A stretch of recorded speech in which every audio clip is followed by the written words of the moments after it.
First of all, I want to thank everybody who's been tuning in to Tales from the Jails. And listen, we need everybody to do something for us. If you really like what you see on Tales from the Jails, you're really interested in what you see on Tales from the Jails, we need you to go to YouTube at Tales from the Jails and become a member. Subscribe as well, but also become a member. That way you can get updated on all the new content as we continue to bring you these amazing episodes. So we want everyone to go to YouTube at Tales from the Jails and become a member. As y'all heard him, go to YouTube at Tales from the Jails and become a member. We got an array of content that's coming out that you will be thoroughly entertained by. As you can see by the content that's previously been released, you're entertained by. It's only gonna get better. I'm telling you, there's only up to go. And we want to thank y'all for rocking with us, man, and listening to the awareness that we're bringing about prison life. So go to where again, bro? Go to YouTube at Tales from the Jails and become a member. YouTube at Tales from the Jails, and please become a member.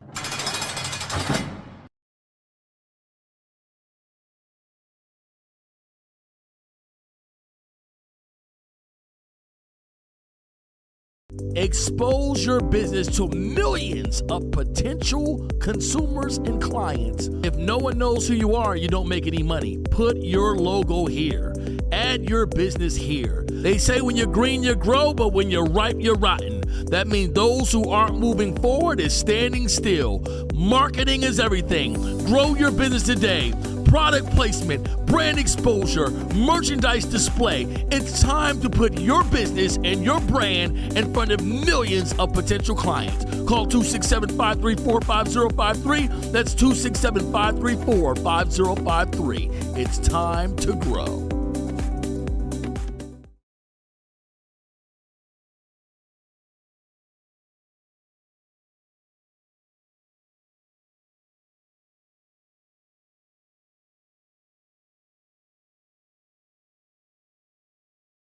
I want to thank everybody who's been tuning in to Tales from the Jails. Everyone knows that jail is a serious matter. Us here at Tales from the Jails, we are offering something special to anyone who is currently in prison, on their way to prison, and actually those who are returning from prison. We're offering consultation to anyone who's threatened with prison, in prison, and like I said, and who are coming home from prison. We have Zoom consultations to help you with your prison bid. For those who are going to prison, don't know about prison, don't know what to expect, don't know if it's going to be, all these horror stories you hear, all these things. We tell you what exactly to expect. We give you consultation on how to deal with these difficulties of prison. It can be through Zoom. It can be in person, where we talk to you in person. We do intense prison preparation. We also offer business management for those who are incarcerated. We also do post-prison consultations. So if you're ever looking for consultation, you want to know what's going on, want to be prepared to go in, like you want to be prepared to come home, contact Tales from the Jail.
What's up, everybody? What's going on? Everybody out there, y'all know what it is. It's Tales from the Jails. We're here live in Pod Rooms, USA, TNS Media Group, it's the team and the family. They're the ones who got us in here, doing what we do. Don't forget to check out our sports show, man. And don't forget to go follow our sports, become a subscriber on our sports page, which is TBISE. Don't forget to go over there, check out TBISE Sports, where we talk about the sports, man. Sixers just lost, got swept by the New York Knicks. It seemed like the actual Knicks fans kind of kicked us out of our stadium. Excuse me. What's up with? I thought there was a time where Philly, we used to, you go down to the Eagles games or the Sixers games, and make sure you're on that switcher, man. But when you go down to the Eagles game and the Sixers games, and we get you might get punched in the face or something if you say the wrong thing. You might get, some soda thrown on you or beer thrown in your face, by saying the wrong thing. It's like Philly now. We just got we soft, man. You think so? Yeah, the Knicks fans. You might want to pull your mic a little closer. The Knicks fans was in our building. They was like taking over, man. They was just crazy, man, to be from Philadelphia and see us lose like that, man. I don't know, man. I mean, it was crazy, man. Shout out to everybody that's in there, TY, IUSC 98, Mikey or Mike Lowry 7083, John Michael, what's up, man? Nate the G 3590, 215 Nitro, what's up, man? Walaikum assalam. You got Diesel 18, let's get it. C2 Prince, James LaFlames, my guy. Hey, listen, the couch waiting for you, James, man. Whenever you're ready, man, you gotta hit us up on Instagram, man. We're gonna get you up there. Dark Skin Beauty, what's up? And whoever else is in there, man, we're gonna hopefully I ain't miss nobody. But Lil Yup, 323. Key for president. So, we got people in here that's that's been rocking with us, for a long time, and a lot of new members and a lot of new subscribers to our channel. But this to speak about Philadelphia real fast. I know it's not our sports show. I was thinking our sports show is TBISC, where y'all can watch us talk about sports every day. We over there. Go over there. Make sure y'all go subscribe to that channel if you haven't. Don't forget to watch our videos over there as well. We're trying to build that page up, man, as well. So now, Philly, once again, the Sixers, man. Now the Eagles is a little different. I think I don't know. Is the Eagles fans different from the Sixers fans? Because you probably can't get a Giants fans can't come into the Eagles stadium and doing that. I would think that I'm not too much of a basketball fanatic. I'm a fanatic in football. I would say that the Eagles fans is more rowdy. Like, you're not coming in that stadium causing no hoopla. Yeah. All in there. Not in the link. Not in the link. Yeah, the Sixers.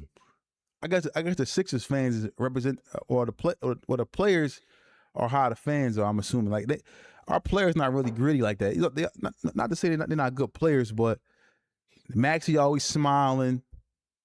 He a good player though. He always smiling. Embiid don't really smile, but he don't really show no fire. He got 3 texts this year, only 3. I want to see it a little higher. I want to see him, I don't know. Show a little emotion. It's not a sports show, but show emotion. I'm a little taken back by the fact that we got swept. But yeah, so let's get the Tales from the Jails, man. It's been a topic that's been mentioned to us. I don't know if we spoke about it before, but why is it that jail is a revolving door for many inmates? Why is it that the inmates or people that serve time behind a prison wall cannot get it right? They cannot figure it out. They got to go back. They got to go back. Some of them go back. Some end up getting a 1 or 2 to 4, end up doing the whole 4 years or more because of the fact that they can't stay out of prison because they coming back out here doing the same thing, people, places, and things, or whatever the case may be. They're always going back to jail. I mean, I can go first and give you my opinion and why I think. Well, yeah, go ahead. Well, for me, the reason why that happens is that I think that we aren't. A lot of people aren't thinking about themselves. They're trying to. When I say think about yourself, you're not thinking about your livelihood and what can happen to you, because everybody who go to jail always make an excuse. A lot of times when they go to jail, they say, "Man, I had to get some money for my family," or "I had to do this for my family." But that may have been the case though, Feek. Yeah, I understand that, but it's still like you got to put yourself first, because now You're putting yourself first, regardless. You just doing a bad thing, but you putting you taking the easy right. Let me get to the point. What I'm saying, you say I gotta do all the things for my family. I do all the stuff for my family. If that's the case, why you ain't saying I had to do this for me? You know what I'm saying? Put yourself do things that's because at the end of the day, man, like our kids, I'm not done. Our kids get grown. Oh yeah, and then that's when it becomes for you. Hold, let me finish. So our kids get grown. Everybody gets grown. You can't risk your life for someone else to make sure somebody else. I was fine. Go get you a job and work your way up, and then you'll be able to take care of people to the best of your ability. Because sometimes we look at, like I said, and we spoke about this all the time. People are quick to look at people who have more than them instead of looking at people who have less than them. And this is my opinion. I had to really check myself when I was trying to get myself together. I always looked at the fact that I always had so much stuff and had so many things, until I started to look at the fact that I had read this one thing, and it said you should look at the fact that I didn't have any shoes until I looked at this man and saw that he didn't have any feet. Like, I was complaining about having shoes, but I looked over and said a man who didn't have any feet. And that changed my perspective. This is something that made me like, you know what? I gotta start trying to do things. There's no progress without struggle, but you gotta put yourself first and think about yourself and your freedom. Your kids, your wife, nobody's worth your freedom. You're right. You know what I'm saying? So that's just a wild excuse. I wouldn't take that excuse from anybody, and understand, people have their excuses. I gotta get it for my kids. Nah, man. Do things for yourself. Now you can go ahead and speak. That's just my opinion. Me, I see whereas though it's a lot of people that don't have patience. There's the patience ain't there. Some dudes is in jail. They in jail because they was getting some money, whether it be legal or legit, illegal, and that's what's going on. That's what's going. Hold on. Let me take a break real fast.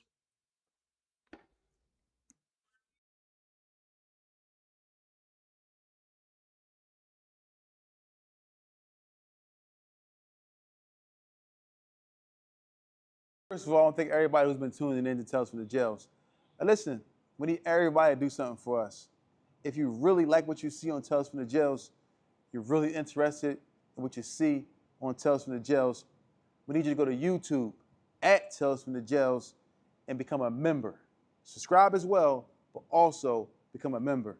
That way you can get updated on all the new content as we continue to bring you these amazing episodes. So we want everyone to go to YouTube at Tales from the Jails and become a member. As y'all heard it, go to YouTube at Tales from the Jails and become a member. We got an array of content that's coming out that you will be thoroughly entertained by. As you can see by the content that's previously been released, you're entertained by. It's only gonna get better.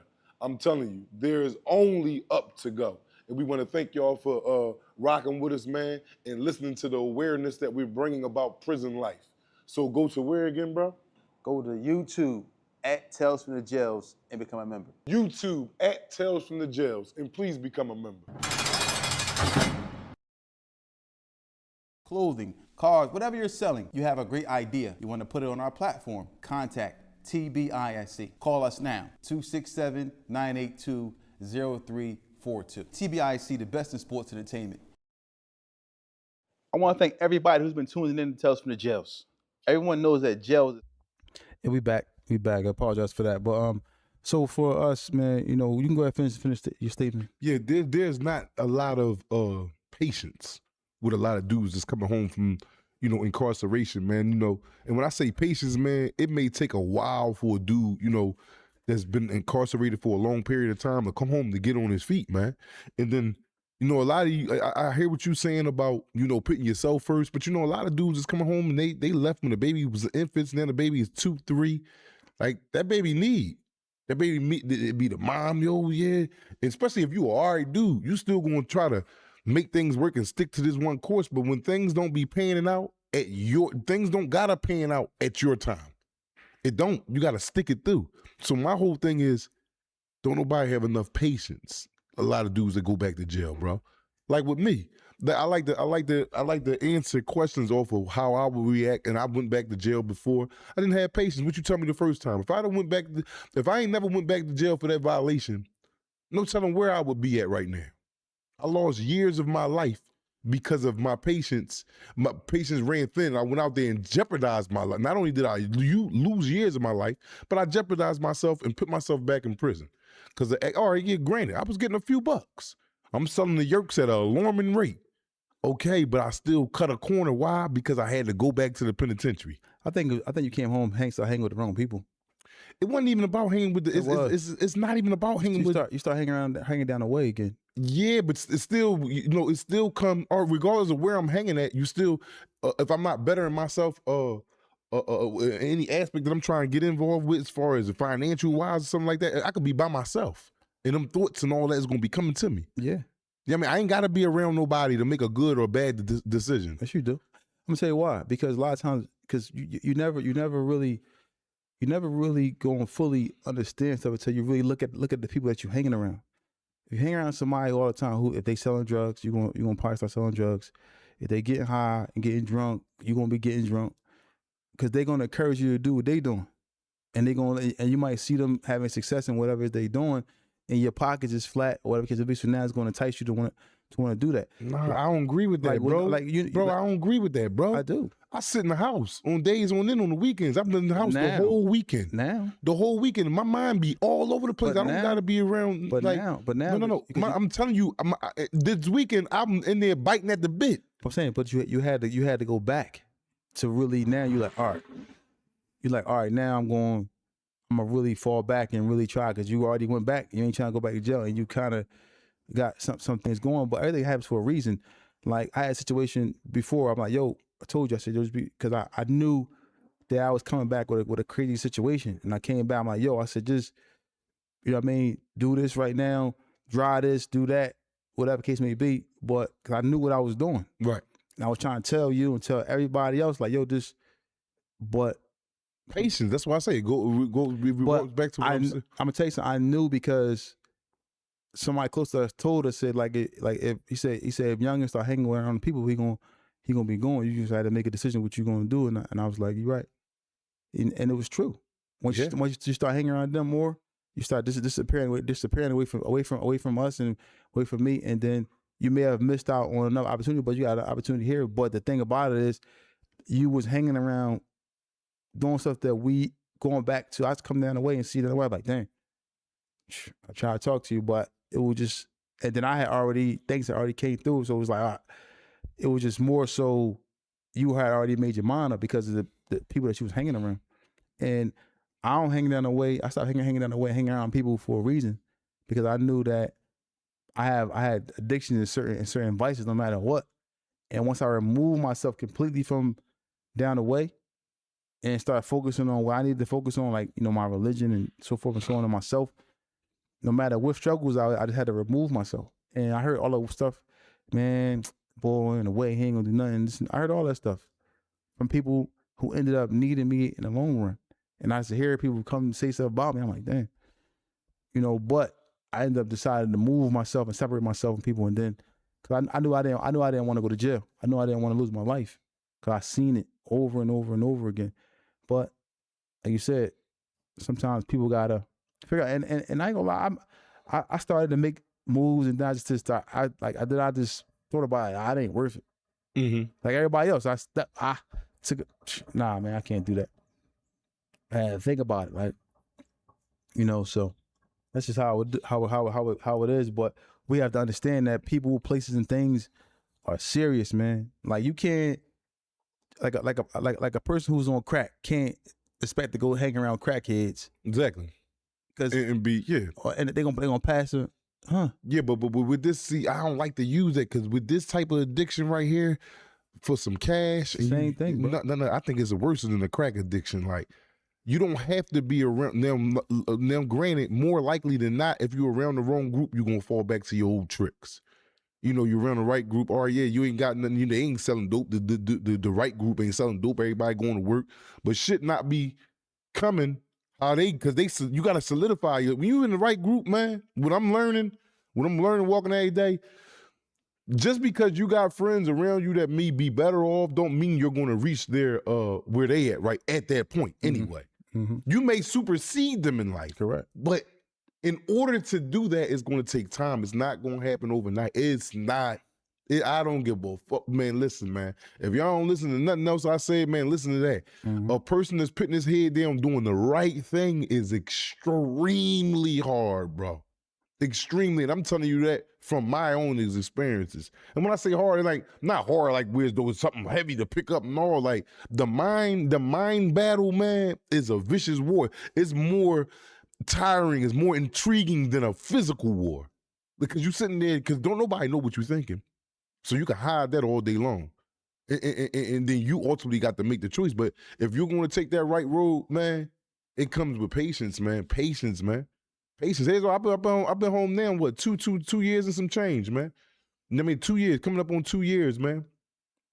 And granted, shit been rough, shit been tight, but you got to keep your head. After you think of that, then what you think? All right, well, I can go back and I can do this, and I could do this for a minute. And that might sound pleasing, and it might be true you could do that. You know what I'm saying? But is it worth it? Is the risk is the reward worth the risk? No. You know, and then we only getting older. We ain't getting younger. Yeah. We ain't getting no younger. You know what I'm saying? And like I said, I like to speak from my behalf, what I go through, because I feel as though it's real. You know what I'm saying? Patience, man. Patience is the number one thing of why this recidivism rate is so high in America, man. A lot of people don't have the patience, man. Man, shit may not paying out for a month, 2 months, 6 months, year, 2, 3 years, 4 years, man. You might see a dude, you know what I mean, riding down the street in his little Jag or whatever the case may be, it's just a luxury, but you don't know what he had to go through to get to this point right here. Exactly. And I'm guaranteeing you one thing, it ain't happen overnight unless he got a scratch-off ticket or something like that, or ran in a house with 300-400 million stashed in that motherfucker. And how many people doing that? Shit, I ain't met one yet. And I know a lot of people. You know what I'm saying? So it starts with patience, like you said, the right people, you hang around the right people, you know, and motivation. You gotta be motivated to want to, you know, go out and obtain something, because the motivation factor can dwindle away too if you're not seeing enough. You gotta stay motivated, stay wanting to do something. Yeah, you do. Yeah, that too. I find myself at times becoming disgruntled, man. Like today, I'm sitting in the crib, man. I'm sitting on the bed. I'm like, for what? You know what I mean? Because, you know, self-preservation is the first thing that all men got. You know what I mean? You know, regardless if you may look out for somebody, you may do that, you might do that for her, do that for the kids. At the end of the day, you want to make sure you cool, because if you ain't cool, you ain't going to be able to do none of that. Nah, man. You know what I'm saying? So that right there, I just be you and you got to step towards you. Just because you sit back and you want it, don't mean it's going to happen. Mm-hmm. You got to get up and put your feet on the ground and go get it. Exactly. It's a lot of us. I want a nice car, man. I want some money in my pocket. But guess what? Me wanting it right now still got these motherfuckers flat. Just me sitting here wanting it. I ain't got a goddamn red sitting there. Got it flat. After the want, got to come the mobility to go towards that want. That's a lot of people forget about that, man. People want, I want a big old house, I want a lake, and sit back and go to sleep after that and dream about it. Mm-hmm. Nah, it's not gonna come like that, man. It's not gonna come from a motherfucker giving it to you. It's not gonna, things that I have learned this time around, man, it's like a real eye opener for me, man. A real eye opener. And a lot of, it's gonna be sad for me to say this, but it's the truth. But hopefully other things can follow, other feelings can follow. But the reason why I don't go break law, because I don't want to go to jail, bro. Not because it's not the right thing to do. I'll be sitting here lying to you.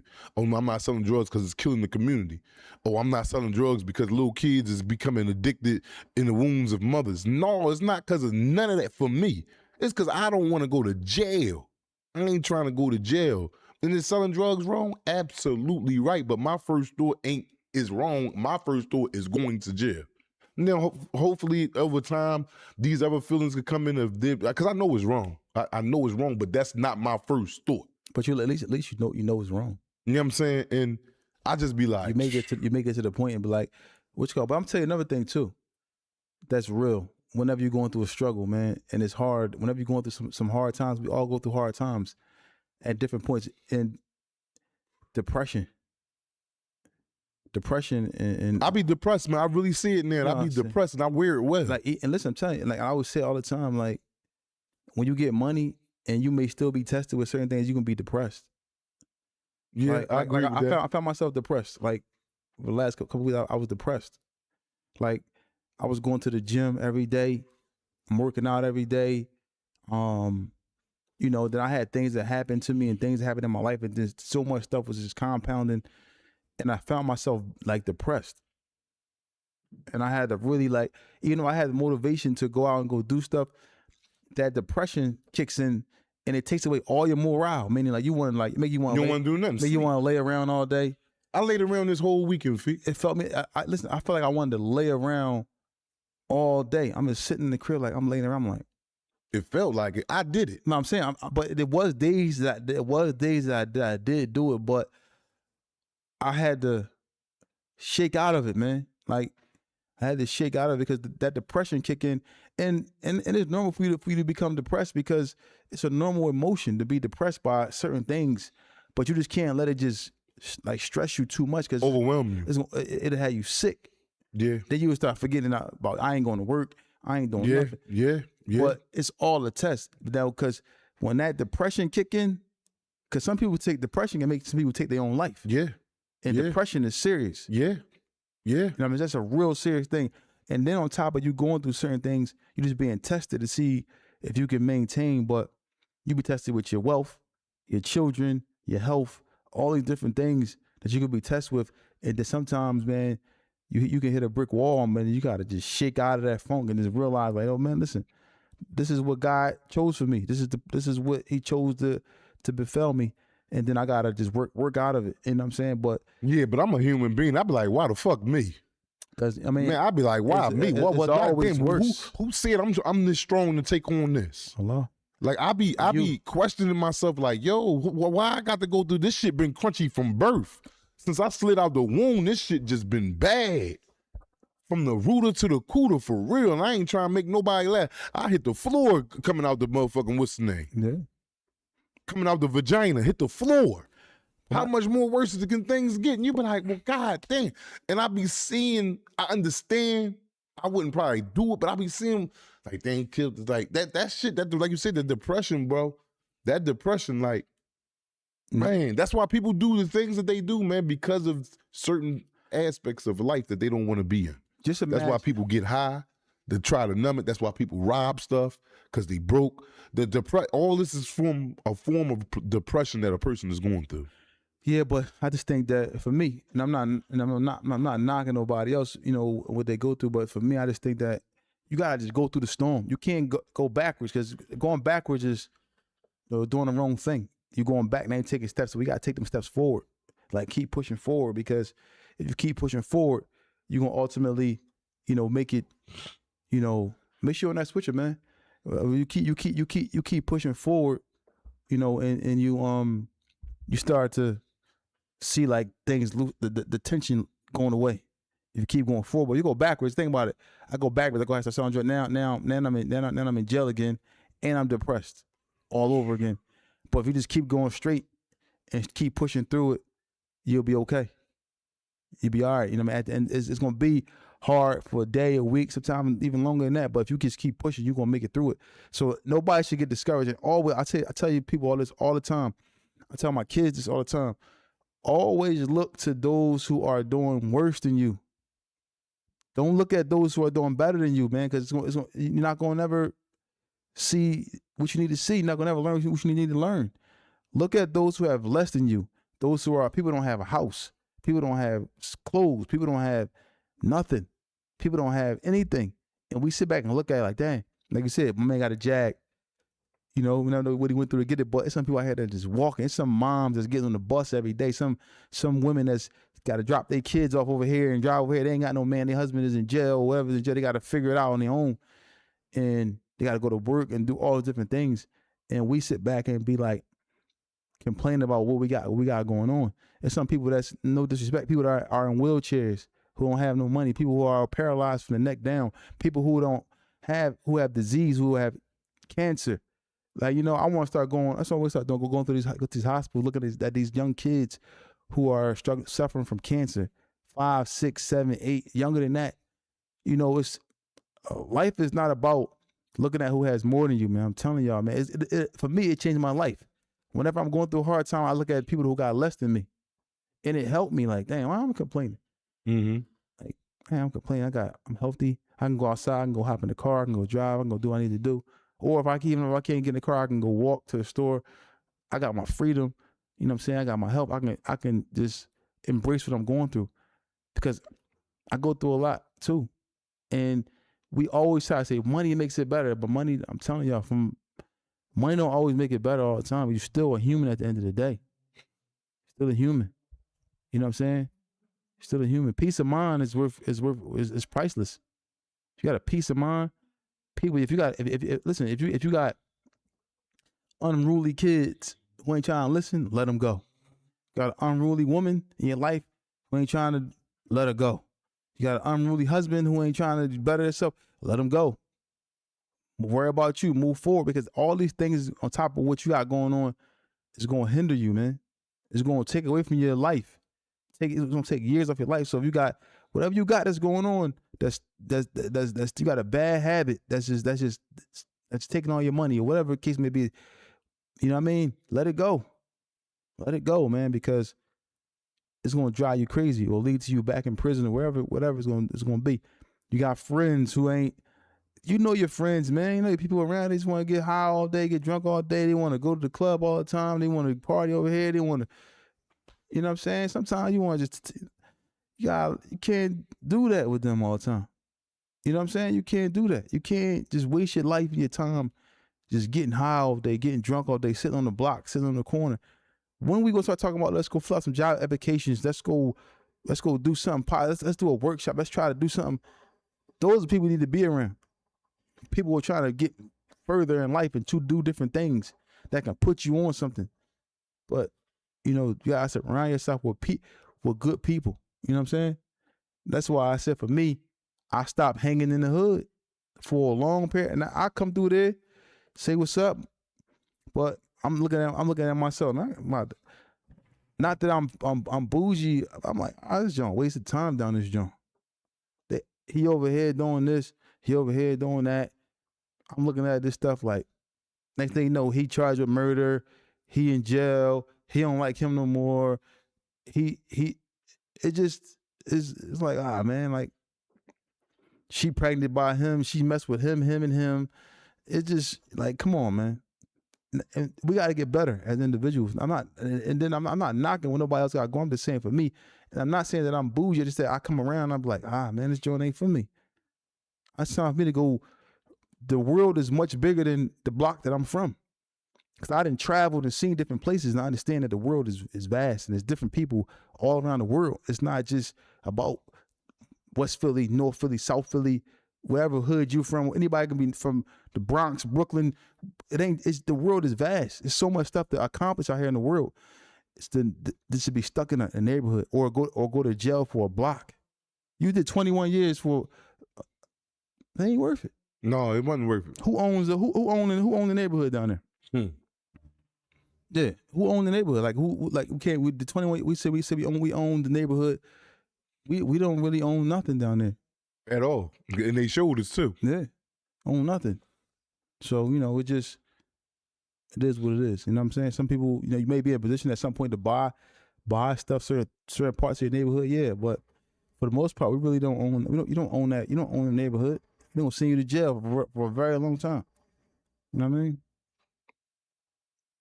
But I just think that, you know, sometimes, and that's a hard thing to do too, man, to detach yourself from friends, because as you get older, you start to really realize and see who people really is. You know what I'm saying? As you distance yourself from people, you start that, like really realize that, like a person may accuse you of something or say something about you they shouldn't say, but can't even call you to apologize when they wrong. Yeah. We know each other for forever. I know you forever. You know what I'm saying? I know you for forever.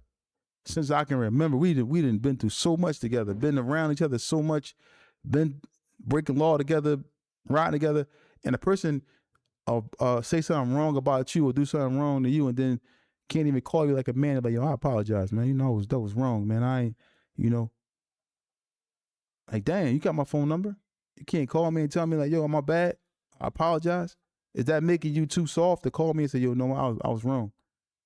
We can't, because if I did it, I would have called you. Even in the situation, I called, like, hey, what's going on with this situation? How they supposed to, what's going on? As your brother. But you can't call me and say, yo, look, man, my bad, I was wrong. I mean, I was mistaken, or it was something. You know what I'm saying? We gotta get better, man. But sometimes you gotta detach yourself from people. Not saying you don't love them no more, but sometimes people can bring you down. Or not want good for you. Not saying this is the case with this person, but sometimes people don't want good for you. I'm a person that's very transparent. Like, I don't talk about people behind their back. And if somebody come to me talking to somebody about behind their back to me, I'm like, no, I try. He gets mad at me all the time because I always try to say, no, this person is a good. They ain't like that. Probably ain't like that. I try to make excuses for people, but he always like, can't make excuses for everybody. Can't be doing that. But I still do it because, I understand that everybody make mistakes. You know what I mean? He always get mad at me like, you sophist, he be ready to take people's head off now on duty. But it's just a matter of just trying to figure it out. But I think that, we gotta really be real mindful of who we dealing with. Anything else you want to add to that topic? To that topic, man, that's just a real personal topic for me, man. It's real personal for me, man. It can get crazy at any given time, but for a person not to go back to jail, his ultimate thing, he gotta be patient. Patience run the world. Patience in anything you do, man. Especially coming home from jail, man. Especially coming home, you're gonna need patience by the boatloads. So I say, with that, man, a lot of dudes practice patience on things that they want. Coming home from jail, that'll lessen the recidivism rate. Yeah. Yeah. Now let's get to the other side, right? Because of course, there's a difference when somebody is Hold on, let me get a commercial. I could take a quick break. Oh, my fault for you. First of all, I want to thank everybody who's been tuning in to Tales from the Jails. And listen, we need everybody to do something for us. If you really like what you see on Tales from the Jails, you're really interested in what you see on Tales from the Jails, we need you to go to YouTube at Tales from the Jails and become a member. Subscribe as well, but also become a member. That way you can get updated on all the new content as we continue to bring you these amazing episodes. So we want everyone to go to YouTube at Tales from the Jails and become a member. As y'all heard him, go to YouTube at Tales from the Jails and become a member. We got an array of content that's coming out that you will be thoroughly entertained by. As you can see by the content that's previously been released, you're entertained by. It's only gonna get better.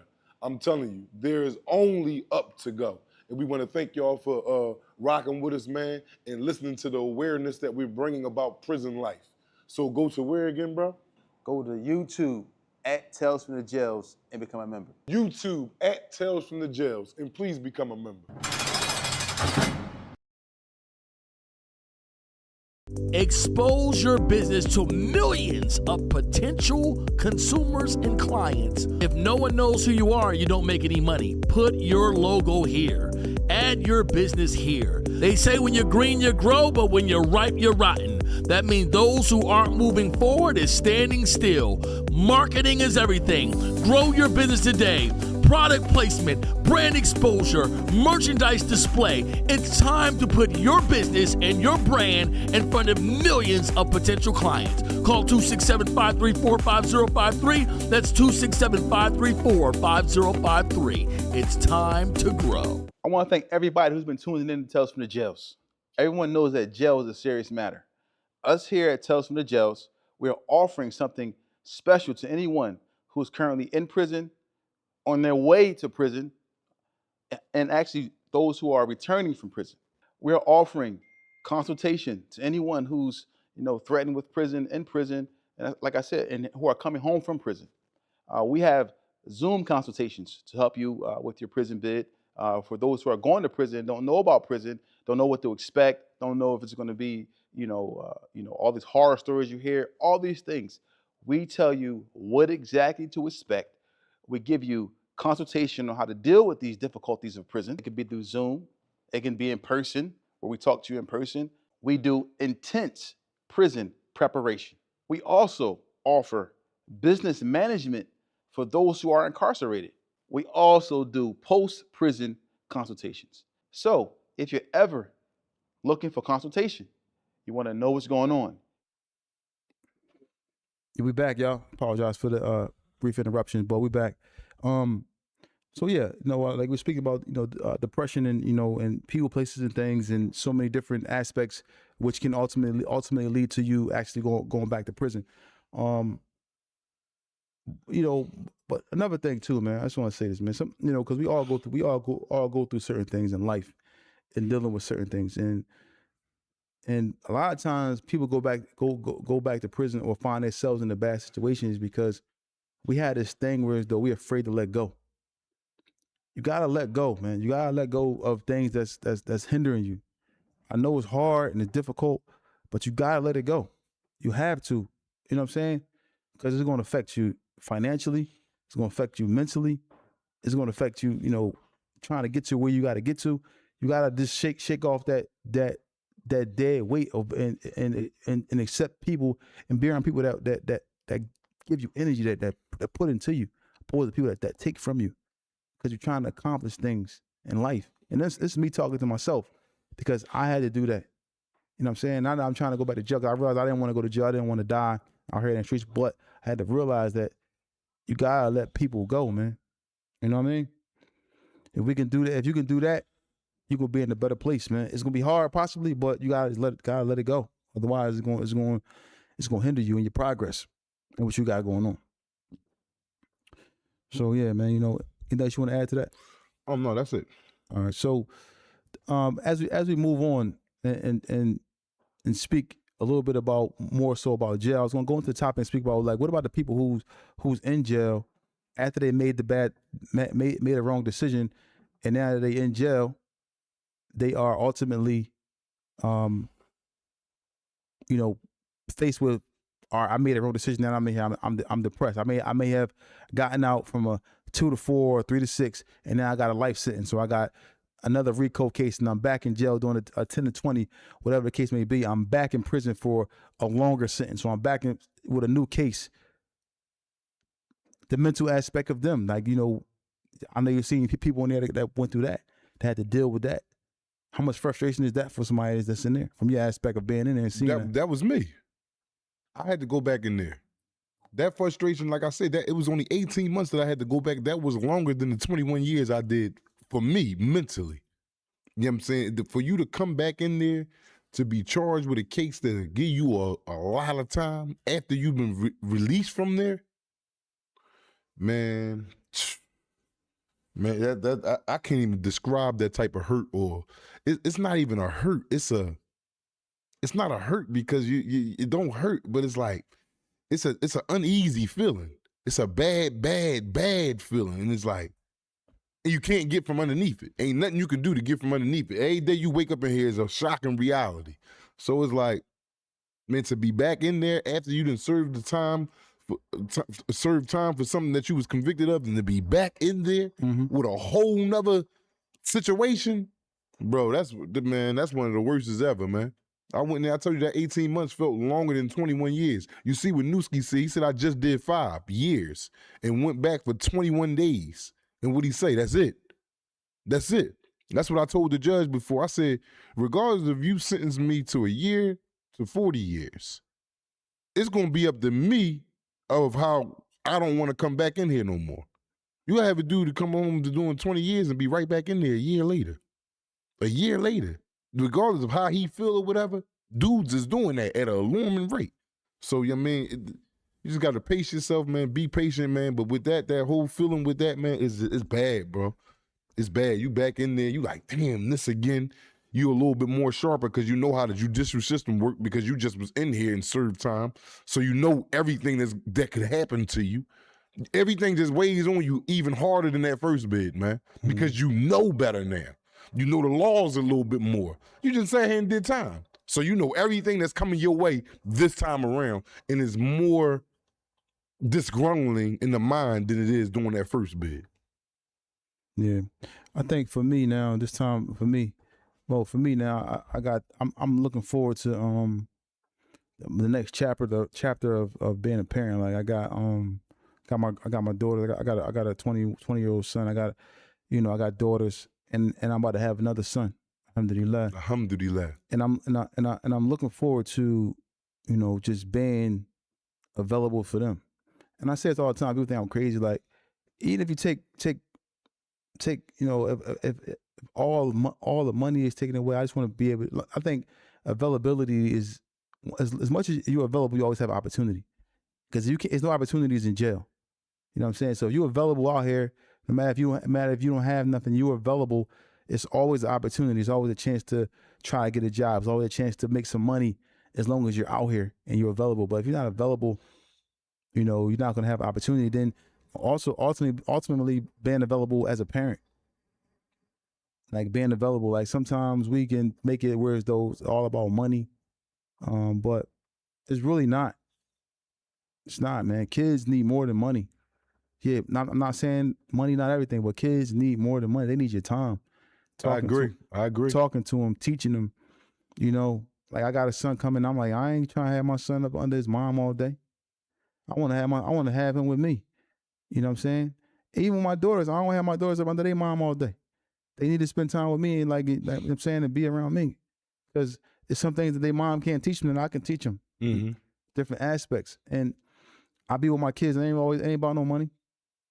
They don't really ask me for no money. They don't ask for nothing. You know what I'm saying? And they want to go ride bikes or they want to go get on the swing and they want to go, here. They just want to, you know what I'm saying? They want to go here and there, just put some gas in the car and go walk through the park or whatever the case may be. They just want to just do stuff and being available for your children and being available for them is the most important thing but you can't do that in jail. No, you can't. The phone calls and stuff, them Jones don't work, man. You ain't gonna do them phone calls from jail don't work. No, they don't work, and you're not gonna be able to do it from jail. You're not gonna be able to correct, discipline, teach, none of that from jail. It's virtually impossible. But when you do get on the phone, it's so long, and then the gaps between when you can get back on the phone, then you have times where the institutions is locked down for days or months on end. You can't even build a relationship on the phone, let alone anything else. So being in prison is an absolute no of trying to lead a family. Mm-hmm. That ain't happening in no penitentiary. Yeah, man. I just want to say another thing too while we saying, don't forget, y'all, to go over to check out our sports show, TBISE Sports on YouTube. Become a member, subscribe over there as well. And also another thing I want to say, for anybody who's looking to promote their business, we doing something free for y'all. Anybody that's in here that's got a business, anybody y'all know that got a business, we're looking to help promote your business for free. Well, you better come up here on the couch, up here on the set, talk about your business. You can talk about, your expertise, whatever you know about your business, what you have going on, whatever it is you got, we'll be able to help you promote your business.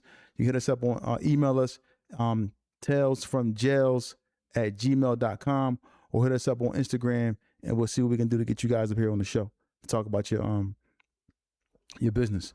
Now, like I said, the phone calls from jail not working.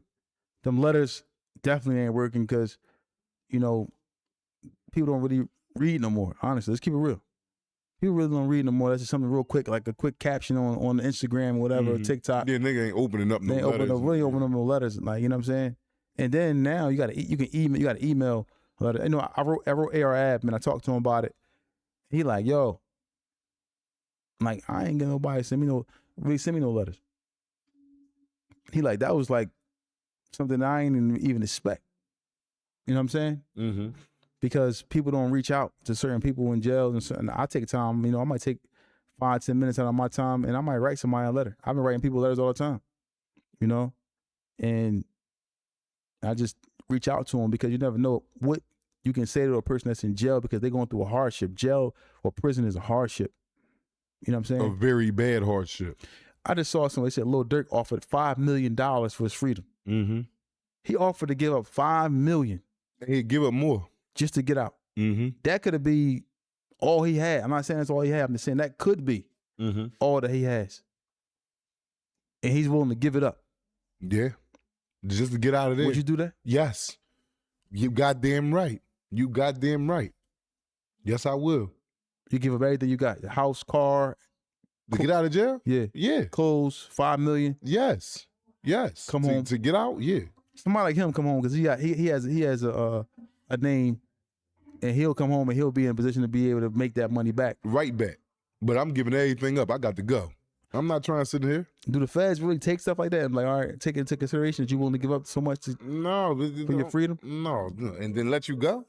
Yeah. No. They either gonna give you a bond or not. They ain't gonna sit there and be like, "Then he just flashed $10 million in front of us. Let's go ahead and get that." Nah, feds work with a whole different tune, man. So they don't care about stuff like that. Nah, they don't care about none of that. That's why they don't give you a bail. They be knowing half the niggas that they bring to the feds is giving some money. It's the federal government. They don't care about your money. They don't care about them lawyers you coming in there with or none of that. They play by their own rules. Everything is their own shit. So what would make him want to? I mean, he just who was he offering that to though? I don't know who he was offering. You said you seen it. I ain't see it. I saw somebody there. Yeah, so if he did, they probably told his lawyer to go ahead and form the. I don't know. Shit, if you give him a bond or something, he trying to work it out. He just trying to work it out. He's shooting in the dark. Wow. He like, man, take this, whatever. This is what I got.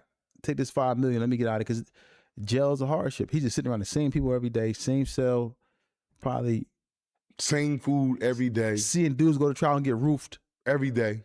What does that do to you? Like you see somebody go to trial and come back and I got 650 months. Yeah, that put you in a depression. Especially if you're seeing a whole bunch of it running rampant, like, damn, because now you're thinking about yourself, well, shit, when I go, I might come back with that same goddamn verdict. It's like a dead stand. Like, you ain't seeing nobody come back. Like, every 10 people you see go to court, 9 of them coming back losing. You like, damn. The odds, it's like, this shit ain't stacking up right. So can you imagine you in there fighting your case? They telling you, the lawyer telling you, like, yeah, Tawfiq, they trying to give you 120 to 180 months. And you seeing that they can do it because they giving a bunch of people that's going to court before you that time. That's it's discouraging. Does that change your mind state and want you to, take a deal? We see so many losses coming in here. Well, yeah, he got 360 months. He got 180 months. They gave him 500 months, 400 months. You know what I'm saying? They gave him life over here. It can change your mind to make you be like, damn, hold up. Do you think it's designed to do that? They put you on a block of people that they see doing those type of things? They don't. No, I don't think it's. I don't know. That's a conspiracy theory. They just in there cooking niggas. If it's designed to do that, would they want you to cop out? Man, they in there. They ain't even tripping about how you feel or what is the man. We cooking y'all in here. You go in them feds, man. 9 times out of 10, you gonna do some time, man. You gonna do some time, man. When they ain't charging you, and it's very less likely a person is beating the feds. But how many people you seen beat the feds after being charged? You know what I mean? Like all the federal cases you heard, you don't hear about them. Yeah, such as them beat the case, they all coming home. Shit, when? Man, feds ain't playing no games with these people, man. People look at Puff and like Puff made it out good. But that's a whole nother conversation. He did.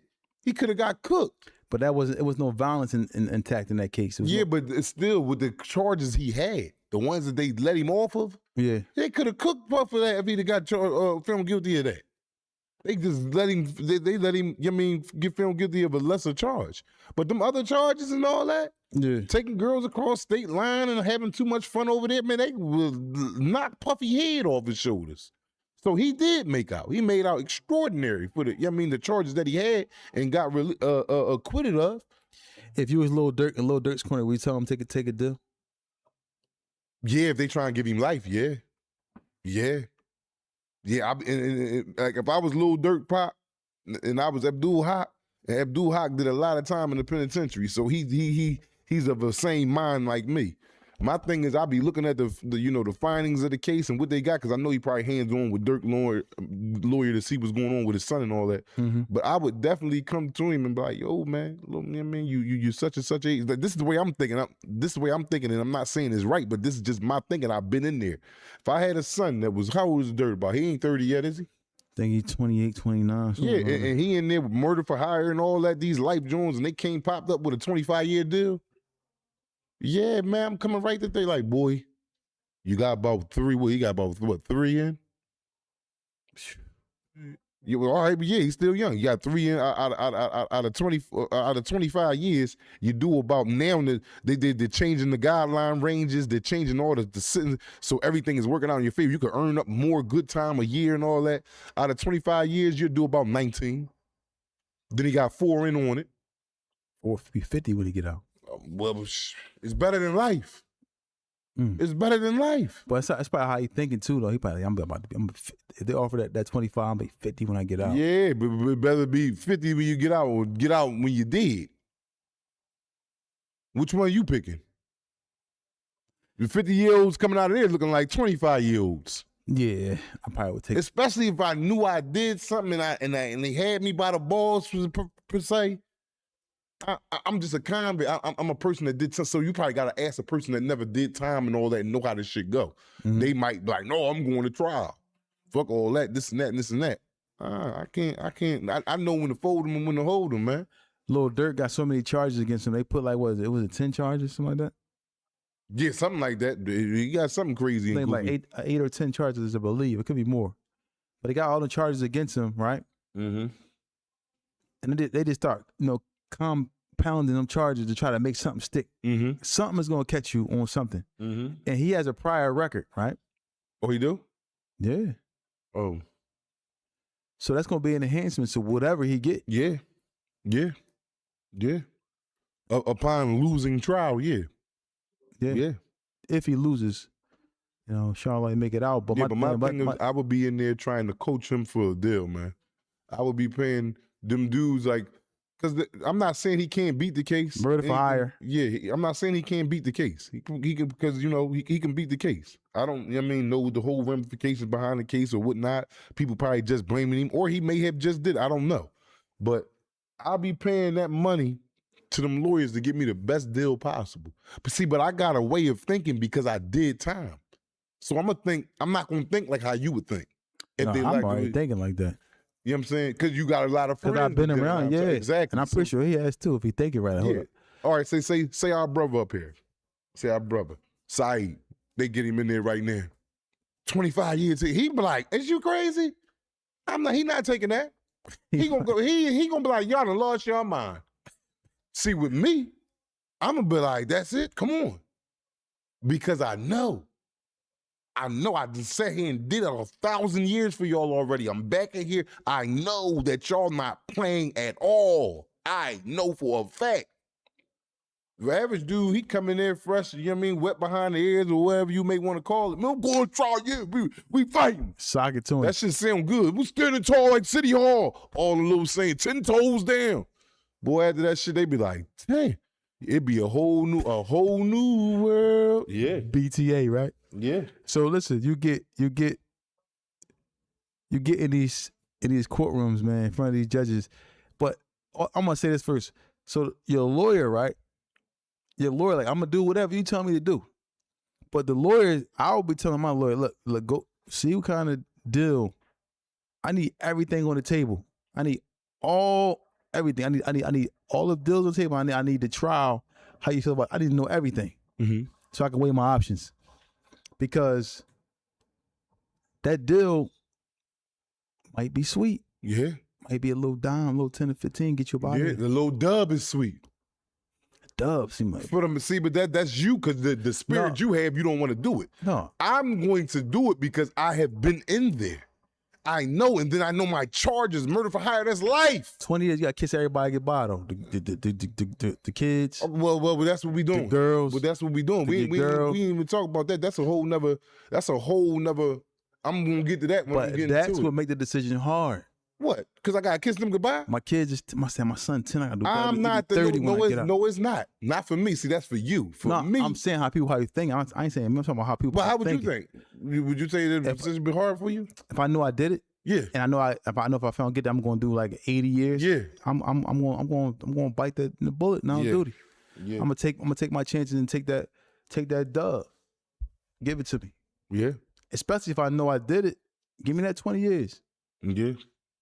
Cause you see, we see it so many times. We just saw something today. We saw the boy, what's the rap boy, Cash, what's his name, boy name? Cash Flow, whatever his name is. What the one we just Got 70 years, yes, something like that. They told him to take 25 years. 25, he ain't take it. You see Queso, Yeah. 25 years, he ain't take it. Life. List goes on and on and on. Yeah. We can talk about it till our face falls out. Life. 9 times out of 10, when they coming at you with a deal, it's not because they have a weak case.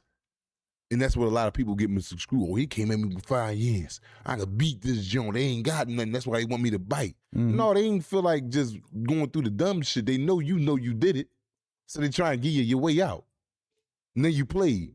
I got a homie that got life.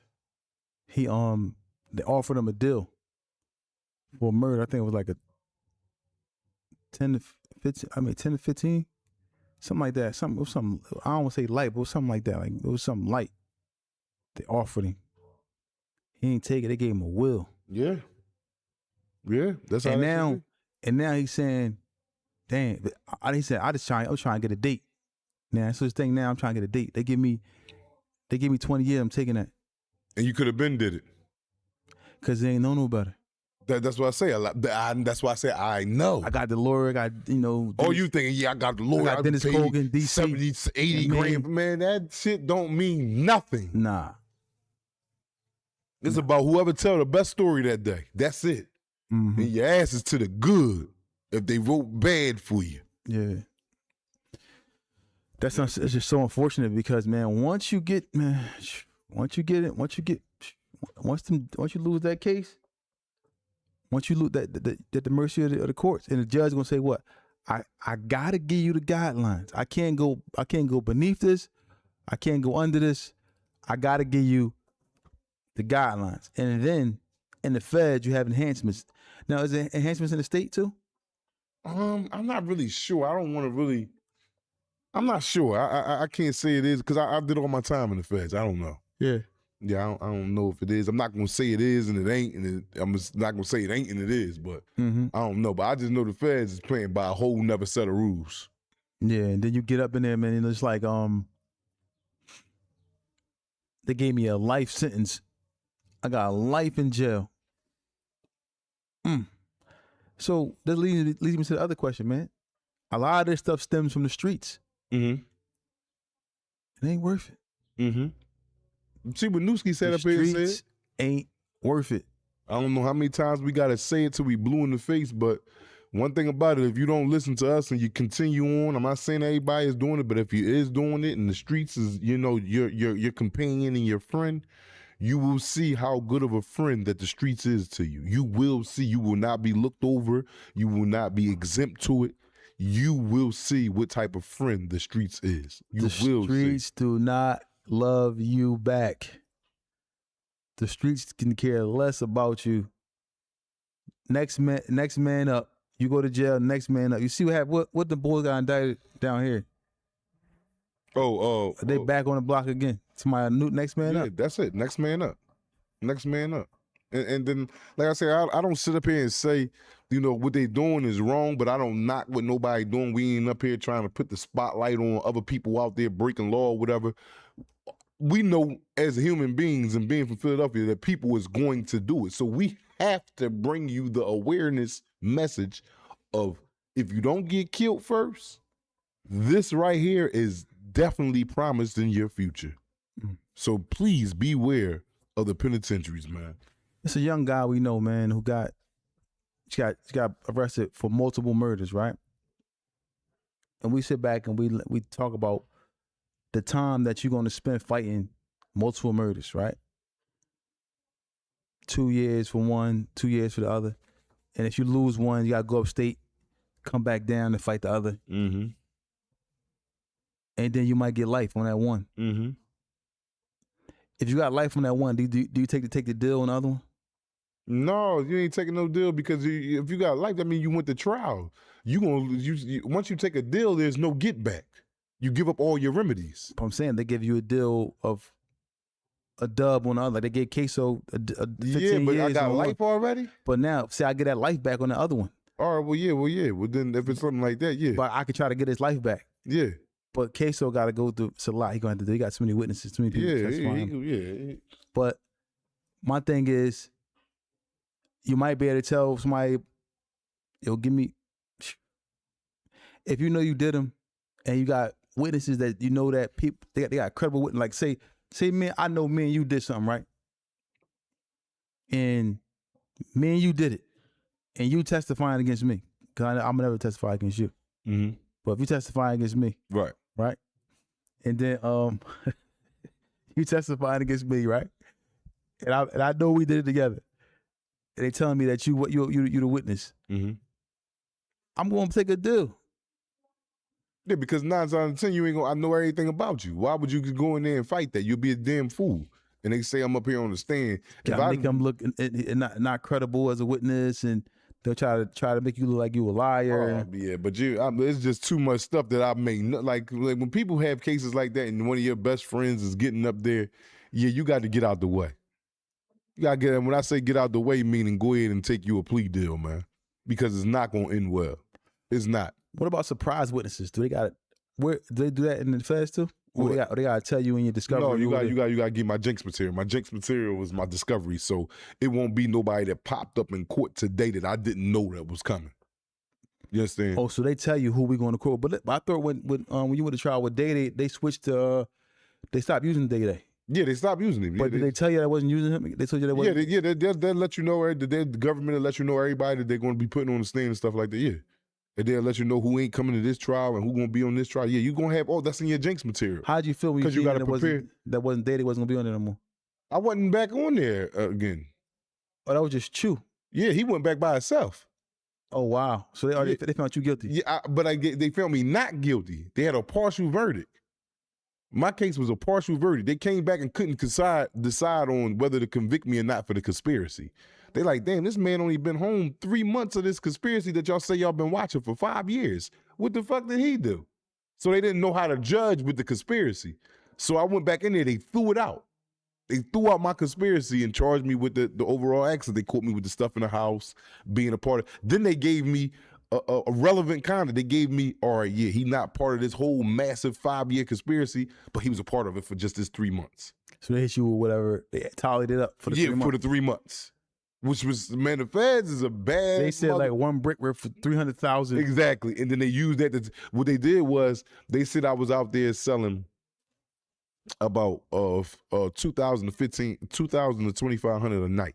They added that up in crack terms and then added that up for 90 days. And it came back to like a little less than a brick. Like the number they came with was like 948 grams that I was being charged with. This ghost dope now. This man was in here and said, yeah, he made about 2,500 a night on the shift. This is just a person saying I did that, not y'all came and apprehended me. Who the Croc said that? Yeah. Yeah, Croc was coming in there talking about what we did on the shifts and this and that, yeah. So they put it all together. What were you saying when you seen Croc on the stand? Nothing, I was already, niggas was coming in there so much that I was numb to it. Like, all right, and the next up, I'm just waiting on who next. Yeah. Dang. But Croc is from the daggone hood. Yeah, he from the block. Yeah. But we knew Black Croc was going bad anyway though. When he disappeared, yeah. Not only did we caught we clean, you know, in FDC, you know, you could take the water out your toilet and you could talk to other people on different floors in FDC through the toilet. So, you know, some dudes are used like, you know, a paper towel. You know how you got the little core thing in it. Once it's done, it's the cone. Yeah. And niggas will be saving them joints up and putting them in the toilets and be talking to them. And so I could talk to a nigga upstairs or either downstairs underneath me. And we was talking to Croc. Croc was upstairs over top of us. Like, yo, what's up, man? You know, number one thing is, you know your personnel. You know who, like, friends know they friends' conditions. Mm-hmm. Like, we know each other conditions. Like, you might know, damn, man, Black ain't got it, man. So if I invite him to this, I gotta get his hand because I know he broke. You know your friend's personal information. This is your friend. And I say that to say he ain't got nothing. He ain't had nobody looking out for him, sending him money on his books. Not to say that anybody is better than him because of that. No, I'm just pointing out a fact. So we knew his condition. He was fucked up. So, you know, the homie talked to him, the boy was like, yo, what's up, man? Yo, I'm about to get my girl to send you some money and sell your books, you know. He like, no, I'm good. Who you know in jail that's turning down a check, 50, 40, a bean, to their commissary account? Who you know in jail telling the mother on the phone right now, I'm about to, yo, what's your joint? I'm about to have my girl send that. No, I'm good. That was a red flag. He told you that? Yeah, he said he was good. He didn't tell me that. He told the homie that. Because he was telling him through the bowl, like, yo, what's up, man? I'm about to put some money on your books. He like, no, it's cool. Cool? You ain't got nothing in that locker up there. And you are? So this is an indicator. We had signs that he was going to do that before so when he actually actually did it. Y'all was like, that he probably going to tell. Yeah. Yeah. And lo and behold, he told. Yeah. What else he was saying up there? What you mean? What else he was saying? What all he was saying? What, They said he told on me too. He said he started talking about me up there. Oh, yeah. Oh, he talking about. Oh, yeah. He just was basically saying where everything was going. Yeah, like how we grew up and who was destined to be this, and niggas been selling coke since the beginning of the time, and you know they had him out there. It was just a bunch of collaborating their story. They wasn't, you know what I mean, whole bunch of, you know what I mean, crazy telling. How much time he got? Like 10? I don't know how much time they gave him. I know he was facing career criminal, so he was facing a lot of time, but they didn't give him a lot of time due to his participant in cooperation. You know what I'm saying? So he cooperated in a great fashion for them, and they gave him a downward departure. Gave him some time off. He went right in, came right home. What's a downward departure? What is that? A downward departure is a sentence, something that comes underneath your sentencing because you gave him some intel. A downward departure is like the only way you come underneath your guidelines is if you assisted. You got your guidelines, your top end and your low end. You're not going over this top end and you're not coming underneath this. You're in this bracket. So you're either going to get the low, top, in between, halfway up, anywhere between these two. In order for you to breach this and go underneath it, you have to give up some information. Wow. And his cellie probably was telling too. Who? Oh, I don't know. I don't know about all that. I don't even. How did you know? How did y'all know he was on top of y'all in the cell? Somebody probably told us on a visit or something like that. Like, yo, Croc up on the block with me. Like, yeah, we'll send this nigga to the bowl. Tell him to come to sell such and such and get on that bowl. Then, you know, it's easy to find out. So, you know, niggas go on visits. I might see you upstairs. Yo, ain't this bowl on your case up on my block? Yeah, tell that nigga to come to sell such and such in the toilet. So it's easy to, you know what I mean? Motherfucker might send you back up you know what I mean, a note from the visiting room. Niggas is coming back from court. So it's easy to know who floors. You know what I'm saying? Like, we all go to court today. Everybody from every floor going to court. So I might need to send you a message. You up on 5 South. I sent you a message. Yo, man, so tell Flam to come such and such and such and such. You know what I mean? So, you know what I mean, it's easy to, you know. What if he say, I ain't coming to that bowl? All right, well, then what the hell you going to do? Nothing. He ain't coming to the bowl. That give you more clarity on the situation. Man. Stay out of jail, man. Stay out of jail. Once again, y'all don't forget, y'all, we also offering an opportunity for you to come up here and promote your business free of charge. It's free. Come up here and promote your business. Hit us up at talesfromjails@gmail.com. That's talesfromjails@gmail.com. Hit us up or hit us up on Instagram as well. We'll let you come up here and talk about your business. Now, the bowl talk, right? The bowl talk. I heard sometimes somebody said they had a wire. What was that? I think it was like somebody had like a wire. They had the toilet wired or something like that, or the cell wired. And somebody, I think it was Kabani Savage. Yeah. They put like microphones inside the vent. Yeah. And they able to, wow. So you're talking to people in between the cells, and they use that against you ultimately. So yeah, there's a recording. You in there? If you in there running your mouth about certain shit, that goddamn right. You said it yourself. This is what you said on such and such date. Yeah. Wow. Yeah, man. So listen, y'all, stay free, man. While you out here, man, you have the opportunity to, you know, make the right decision in your life. And you out here, you have your freedom, and you have your kids, man. You gotta talk to your children, man. We saw something today about a 15-year-old who tried to kill a 14-year-old on the school bus. Y'all probably, this happened months ago, but y'all probably already saw this. But we was just talking about what he said. Black was saying, yo, where the parents at? A 15-year-old, he put the gun to his head and pulled the trigger 3 times, he said, and it didn't go off. Mm-hmm. Where is the parents at? Who kids are out here doing this type of stuff? You say who kids are out here doing this stuff? Where the parents for people who have kids out here that's doing this? Where the parents at? That's what I'm saying. Like you said, we spoke about that, man. You know, hands and feet on my son. He doing. See, I ain't moving like that. He out here moving like that. But mines, I don't even talk about how I'ma raise mines. My son out here moving like that. It ain't gonna be no. We just having a little sidebar. Nah, Why is you 15 years old like with the girl? Another thing with the girl, like that comes from the upbringing, man. All that comes from the upbringing, man. It's like you can fault the kids because they know right from wrong, but when they're not corrected in their life journeys and let to their own devices, it gets out of hand, bro. Mm-hmm. You gotta correct them. That's what growing up in a child is about. They don't know the way, so they do things and you gotta correct it. This is how you raise a child. You correct them when they're wrong. And if you letting that go unchecked, they not knowing wrong from right. Like you got that girl stomping a 75-year-old woman. That girl don't think that wasn't cool. She, in order for her to carry that out, I couldn't do that because my heart, I'd be like, I'm not beating this old lady, man. Because I got a heart. These motherfuckers ain't got no hearts, man. They ain't got no heart. I ain't talking about having a heart to go out there and fight. No, I got compassion. I'm a human being. You ever notice, like, you ever seen people, like certain people like we see in the hood, like just me, for example. I knew something was going. I didn't know. I'm just saying. I always thought that something, either this boy was gonna be in jail for the rest of his life, or somebody was gonna do something to him. Did you feel the same way about? I mean, or certain people that you see, you be like young boys or young girls. You be like this something, man. If they don't get together, man, it's gonna be a bad turnout for them. And how many times you be right about people like that? Damn near all the time. You just see it like, what the heck? This person, why would you? Yeah, because you see it. You see the whole play that a lot of these niggas is on. Like, say, it ain't hard, man, to spot bullshit, man. You see bullshit like, whoa. I got a couple guys that I be around, but I don't intentionally be around them. But when I see them, I'm like, oh, yeah, let me go ahead start making my exit. This nigga coming up and then. Like, you motherfucker ain't naive and dumb. You know what I mean? Yeah. It's time to make my exit. Yeah, man. It's over with. Like the what's that? I forget the game of that movie, but sometimes you just recognize when people just on a path for trouble.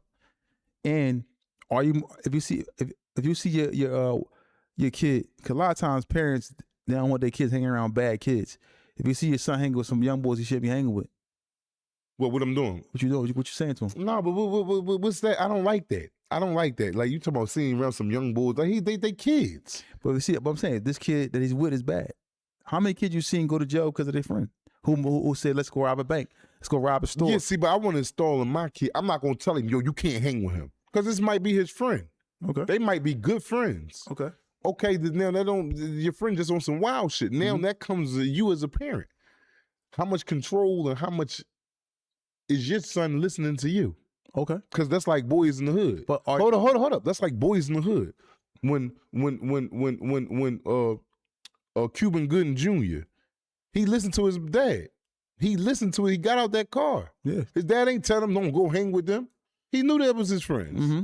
No, he went with the thought that I raised him from a little boy to this teenage to this little young man. And I instilled principle, and it worked.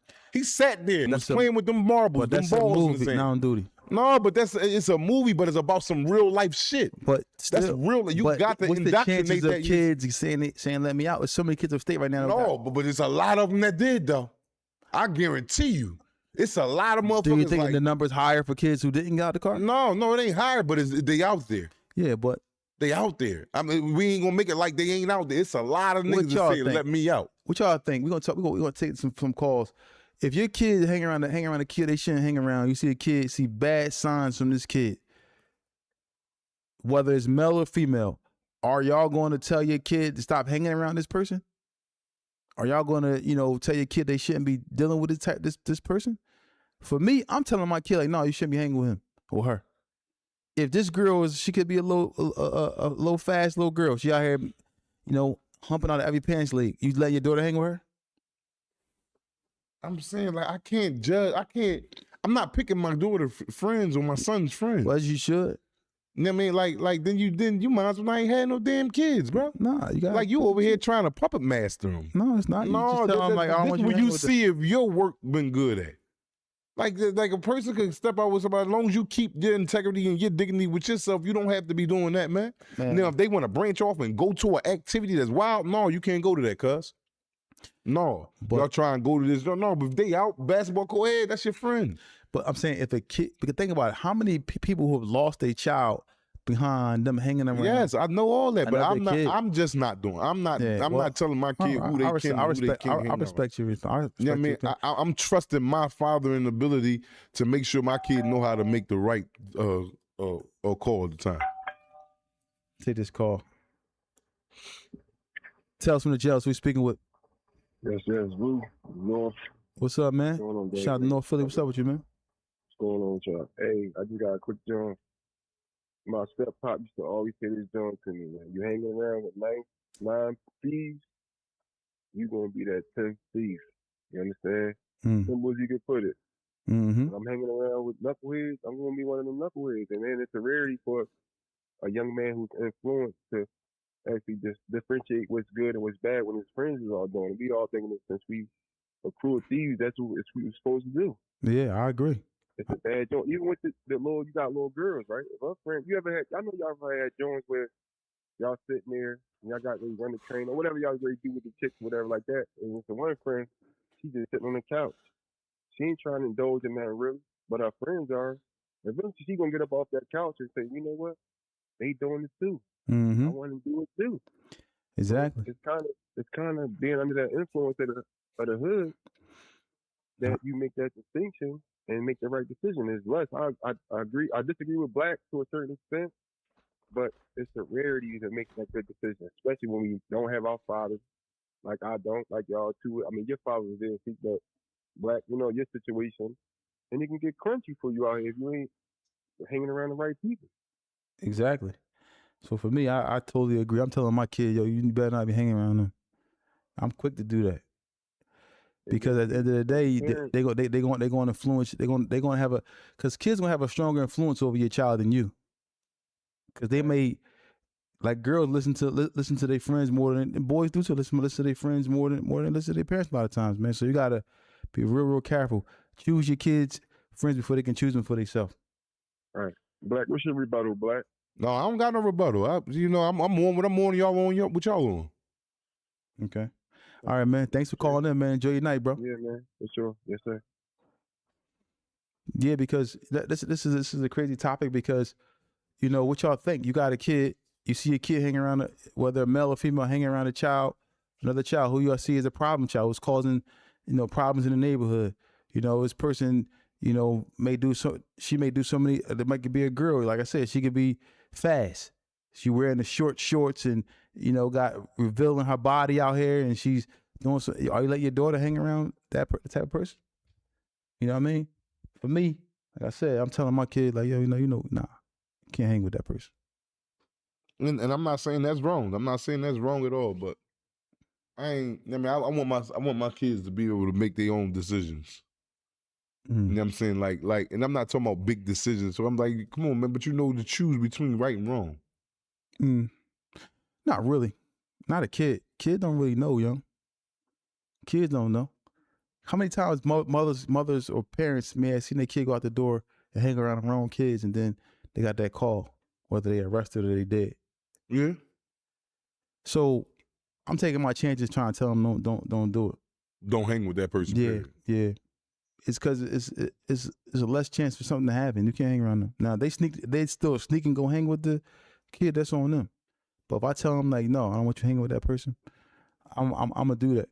I don't care how nobody, because it's about me trying to save my child the best I can. But kids, like I said, they're gonna do what they want to do outside around you. My dad told me don't hang around on the mount. Like yo, but I still hung on the mount. Mm-hmm. I did it. I just sneak. Yo, everybody looking out for my dad. Yo, your pop coming up. Your pop right there. I'm breaking through the lot so he don't see me, and all that. Still trying to hang around. Ultimately, what? I could have lost my life because I could have been in jail for 20 plus years because I didn't listen to my pop. But it didn't happen, but I lost a lot. So what y'all think, man? 215-316-4492. 215-316-4492. What y'all think, man? Talk to us, man. Yeah, that's just a bad joint, man. You know, all the way around the board, man. And I like I said, I take your opinion on this topic, man, wholeheartedly. All right, make sure this, because sometimes like we place emphasis right on stuff, right? You are a heterosexual man, right? Right. If your kid was hanging around, your son was hanging with a homosexual, a full-blown homosexual, what would you say to that? And this was his friend? Yeah.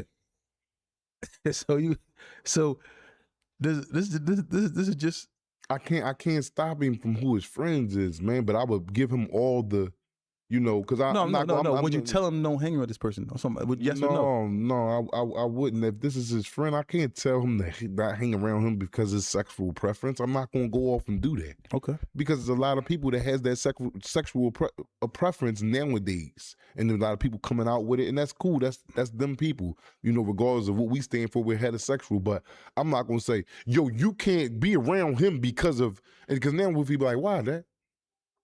I got a nephew that's No. Then we say why. Then what you say to him? Because he can influence him to be something like that. I mean, because no. He can't influence him to suck no chumpy. He can't do that. You never know. No. That come from you now. Your parents. No, it don't. Yes, it do. You never know. I'm talking about the decision that he make after he tries to get influenced on being invited to some head. Is from you. No, it's not. Yes, I'm talking about. You allow him to be in that place. He can be influenced. No, I don't. You don't think so? Nah, I'm just not telling him. It's like he went around hearing somebody smoking weed. Eventually, he gonna be smoking weed. They'll start passing him the blunt. Yo, man, you come on, man. No, I know a lot of people. No, I'm cool, cuz. No, not for you. Everybody I know that was around weed smoked it. Not me. Tell us, Jealous, who we speaking with. Speaking with Killer from Maryland. What's up, Killer from Maryland? What's going on, man? Shout out to Maryland. What's going on? Not much, man. I just wanted to say, I feel like a kid's influence can come from anywhere. So it's not more so the people you hang around all the time. Because like I grew up in two different environments where it was like the suburban area, but then it was also like the hood. Mm-hmm. And being in both, I seen like you ain't really had to be around nobody or see nothing that anybody did to make a bad decision. Like I knew kids that it was like more so they could get influence off of social media. They live in the suburbs, great life. All their friends not on that. But then next thing you know, he crashing out. He's doing everything that he's not supposed to be. Mm-hmm. Like, I feel like it's more so a person mindset will help them find anything that they're looking to do. And when you're young, you're impressionable. So it's like you go watch a music video, see people talking about killing, shooting, selling drugs, doing all that. You never seen it, never been about it, never been around it. But it's like you might find yourself in that alley just for you making your own decisions, you know? Yeah. So I just wanted to say that. Yeah, man, appreciate the comment. Keep doing y'all thing, you know. I'm tuned in every day. All right, thanks, man. Appreciate that. Shout out to Maryland, man. Y'all be safe. You too. See.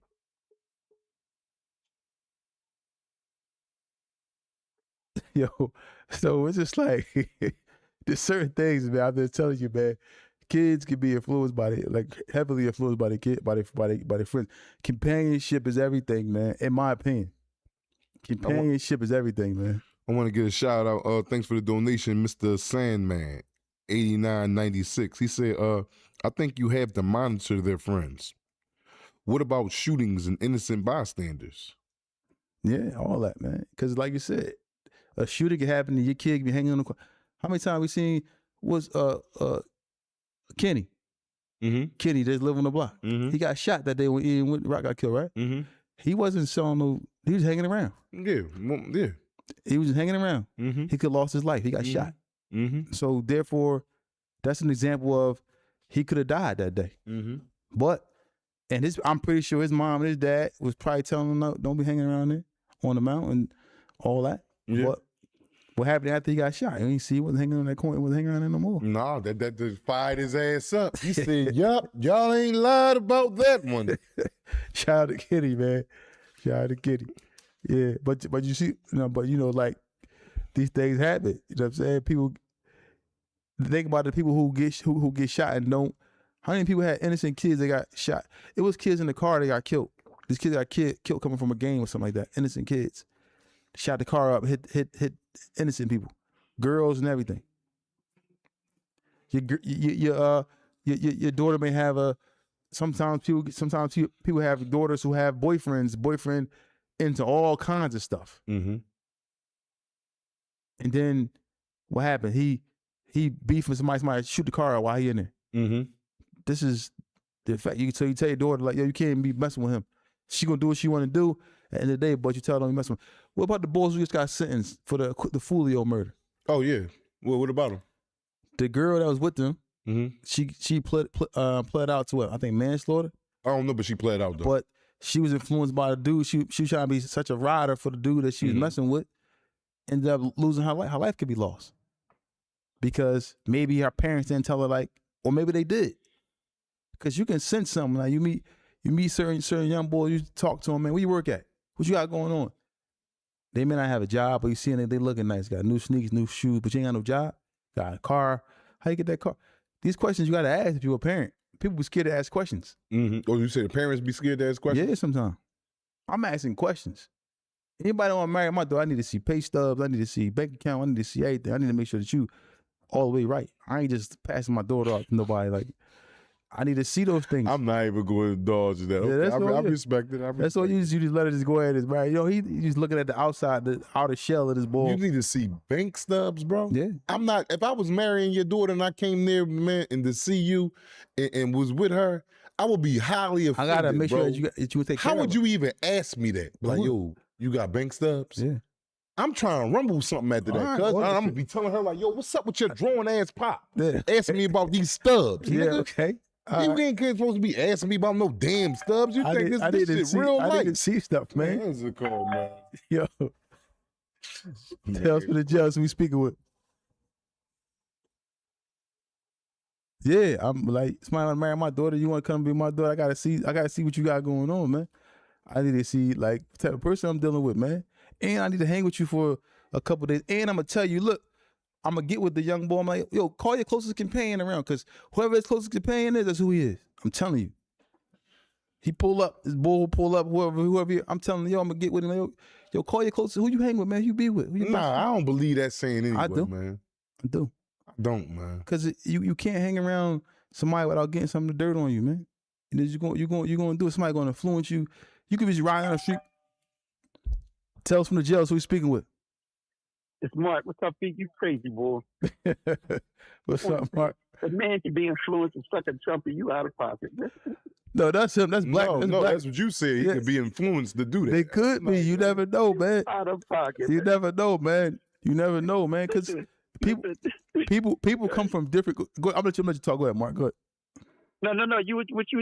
I just was saying that you right though, as far as like the parenting part, because we all know that the character is a thief. So when you're around who you're around, we steal from that. You steal from that. So it's a reflection of who you are. So you got to be mindful of who you hanging around, man. Mm-hmm. You got to, especially when you got little girls. And I actually give my kids an excuse. If they don't want to say it, you tell them that your father said you can't be around them. Mm-hmm. So then they blame it on me. That's the excuse. You can't be my grandson. You can't be around him. You tell him I said it. So he say my grandpa said, yeah, that's the excuse. You ain't got to act like you're not cool. Mm-hmm. Collapse. You away from that. But no, I definitely agree with the peer pressure too hard to hop out the car. No, I'm gonna try to nip that in the bud. And I agree with Black say too. You know, because sometimes you can't. It's hard to pick their friends, but you got to find a common medium. You got to parent. Mm-hmm. You're right. Right. But influence to suck a chumpy though, you out of pocket. No, I ain't said it. He said that.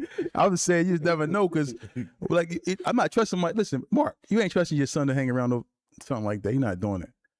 I'm not. Yeah, so many things that come with it. I don't. Nah, I'm be honest with you. You can't take a chance. I think you can have better choices. Yeah, you can't take a you can't take that chance. You can't risk that. That's a big risk. I might have been hanging around dudes that was faggots all their life and not know it. We don't know these days. I'm talking about full blown. Like he got. You flamboyant, John? Yeah. Oh yeah, no, it's because then that's not a good look. You could respect him, but why are you hanging with him? Because who he's hanging with, why are you there? Yeah. Nah. Mm-hmm. Nah, I agree with you on that. Yeah, for sure. But influence is sucker chumpy though. No, he said that. He said that. He said that. You said that and stood on it. And stared at him and gave him that awkward pause. You want to look like you out of pocket, man. Y'all All right, cool, man. It's a pleasure listening to y'all. Y'all take care. For sure, you too. Keep parenting though. Keep parenting. These kids, man, they make too many bad decisions, man. They need to be. They need to help. Yeah, I They agree. need to help and keep in mind the character's a thief, man. Mm-hmm. I agree, man. Take care. All right, so I go. Oh, yeah, I want to go back. I want to go back to what you were saying about what you say. You said you'd be like whoever your friend is, and I said I don't agree that. A lot of times, yeah, your friend can have not all the way, but Okay. sometimes your friend can influence you. You might have a friend that influence you to do the right thing. You might have a friend that influence you. Yeah, to do because James LaFlame cut in and said, "Damn, Feek." He said it depends, Feek, because he said because Black your closest companion and y'all nothing alike. Yeah, but you influence me to do some things I shouldn't. No, I do sometimes. don't. What? I'm not influencing you to go out here and kill. I'm not influencing you to sell no coke. Some things you influence me to do, I'm not gonna put it out there, but you might influence me to do some stuff. I'm like that. I might not do. And you know like what? I don't know. No, it ain't no. Don't put that on me. You go home to your family after we leave here, man. Yeah, I'm just saying. But you don't drink. You don't get high. But no, but I'm saying. You ain't dropping a nigga off at the store where drink. Yo, Feek, run me to the store, right? What store is that? You ain't getting influence of nothing. But sometimes I do. Nothing, y'all. I'm talking about a deli real fast. His vehicle ain't going towards it. But I'm just saying, sometimes you might influence me. Sometimes, like one time I was with you. One time you maybe said a curse word. No. You was probably reading something and got hyped and cussed or something. I'm like, damn, man, like I don't spot of luck. But yeah, because I be around you so much.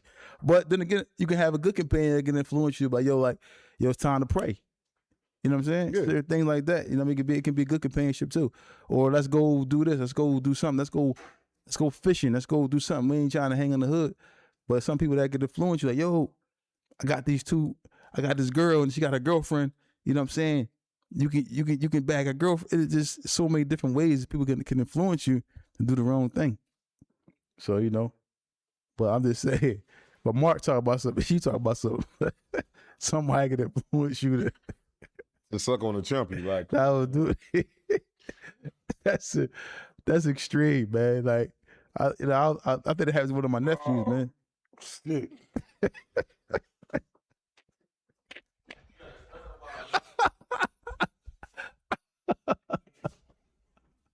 Yo, they like who? But no, I do. I have a nephew that's he chose that life, but you know what I mean. He was influenced by something. I don't know. Somebody influenced him to, you know what I mean, to be that way. You know? But my other nephews don't even hang with him. That's true, right? Y'all don't hang with him. Oh, do y'all? I'm just saying though. You know what I mean? But you gotta be real careful. But my nephews be around me a lot, so I try to invite. I get on their nerves. I know I do. They be having attitudes with me sometimes, but I don't care. I'm gonna say what I'm gonna say to them. I'm not never gonna sugarcoat nothing. I'm not never gonna talk to them in a manner where though it's sideways. Is a mixed message. Nah, I'm coming at them and saying, yo, you shouldn't be doing that. As it's supposed to be. If I'm giving a mixed message to them, I'm doing an injustice to them. You know what I'm saying? And it's up to them to take their advice and do what they're gonna do with it. But I'm gonna always, as long as I'm here, they know that whether it's my son or my nephew, they know that I'm gonna say something to them about something that they out of pocket.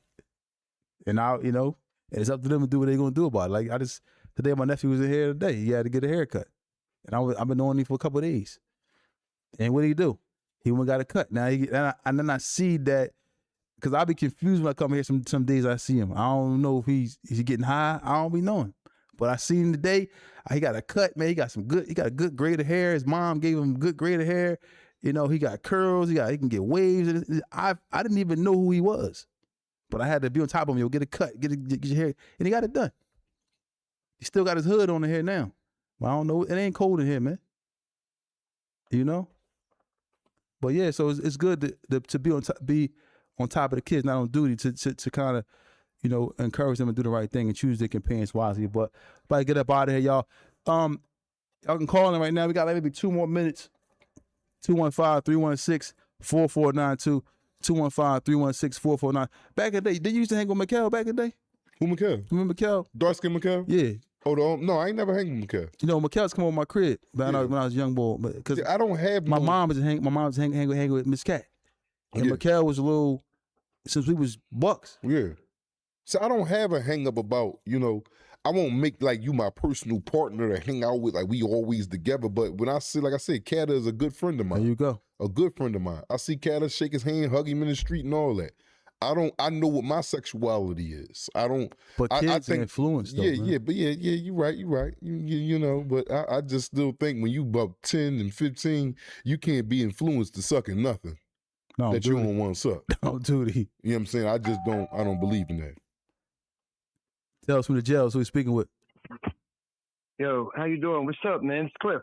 What's up, man? What's going on, bro? Where you calling from, man? Bang Bang, South Philly gang. No, man. What's going on, man? Shout out to South Philly. What's up, bro? What's going on?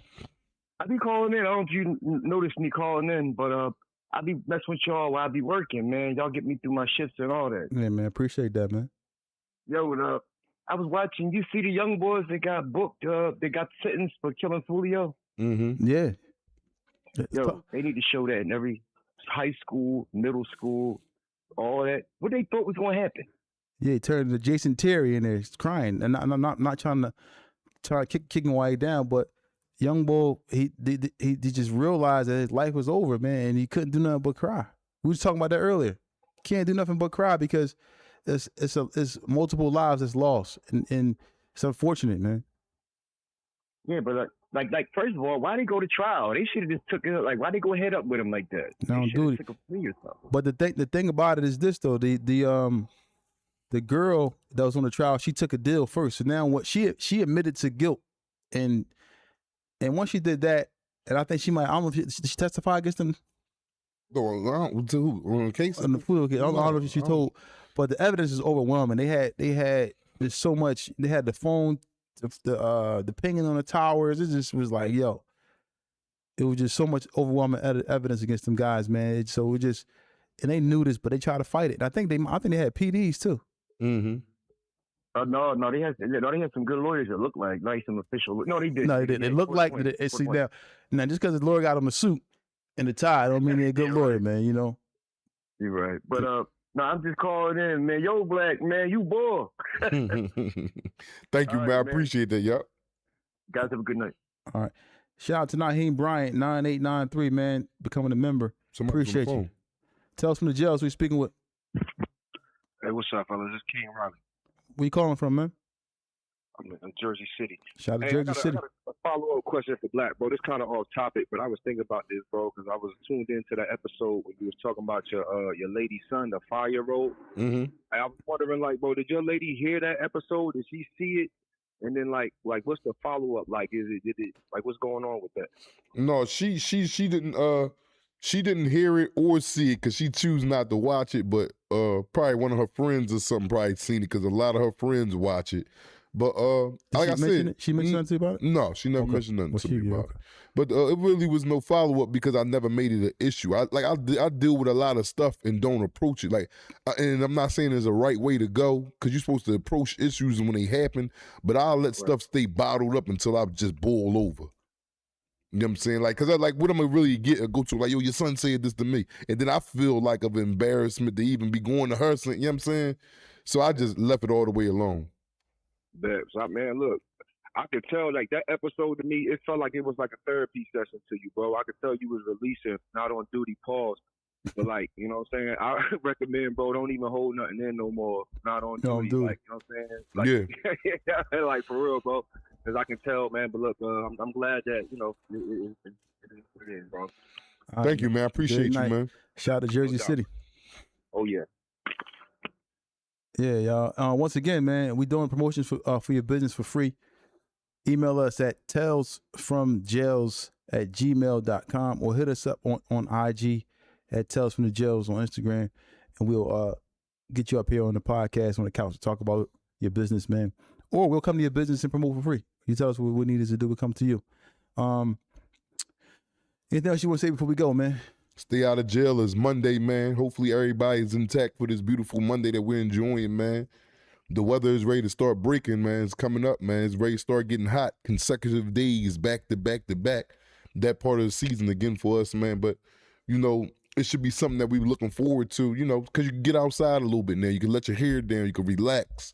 You can sit in your backyard, man, you know, light the grill up. You can do more activities than you can do in inclement weather such as the rain and snow. And with, you know, good weather, it's bringing everybody out. So be mindful, man. Mindful and take that extra 15 to 20 seconds to think something through. That's all I ask. Yeah, I agree. I agree, y'all. So thank everybody for tuning in. Once again, this episode of Tales from Jail is sponsored by TNS Media Group. Thank you guys for tuning in. Thank you guys for following us. Thank you guys for becoming members and subscribers. Don't forget, check us out, yo. Our sports show, man. TBISE. Don't forget to follow us on Instagram as well at TBISE Sports on Instagram.